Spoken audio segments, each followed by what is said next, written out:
we are once again teetering on the brink of another major food crisis, a second one in the space of a decade. In the 2007-2008 food crisis, 200 million additional people were pushed into poverty and hunger.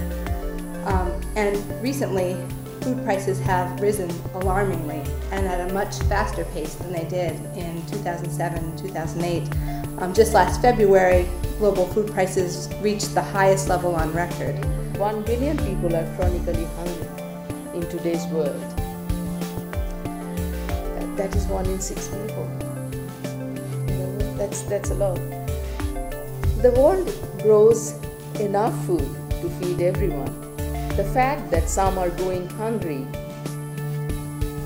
is the cause of that is rooted in maldistribution of wealth and incomes. Women who provide the food, who collect the food, who cook the food and feed the family, they eat last and often they eat the least. And so there is a need for us to imagine a different kind of future. The majority of these smallholders are women smallholder farmers who face very specific and particular challenges and have very specific needs that are often different from those of their male counterparts. In Africa, for example, only 1% of the land is owned by women due to laws and sociocultural structures that restrict women's land rights. Smallholders are responsible for about 90% of the food grown in Africa, where the crisis of malnutrition is the greatest, and produce roughly half of the food supply worldwide. And that is why empowering smallholders to produce more food for local markets is foundational to global food security. And how we can change? We need to change the mindset. We need to change the way people perceive and recognize and record women's labor.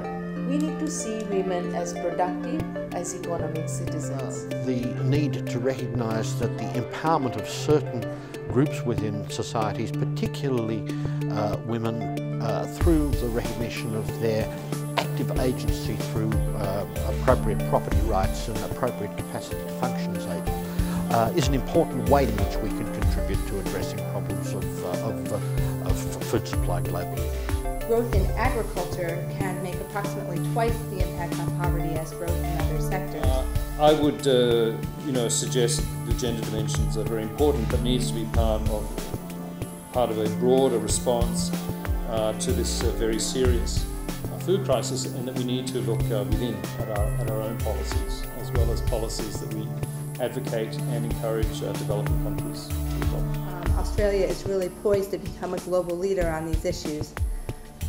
Specifically, Australia could adopt a platform of cross-cutting objectives and implementation steps that regarding women smallholders that could be integrated into agricultural development research and programming.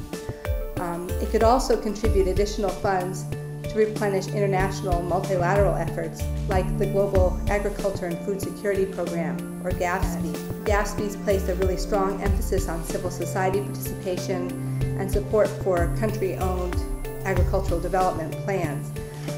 It requires countries, importantly I think, to ensure meaningful stakeholder participation in the finalization of proposals, which is an important step towards consistently involving farmers, especially women smallholders and their organizations, families, and communities in shaping national agricultural development plans, as well as involving them in project design and implementation.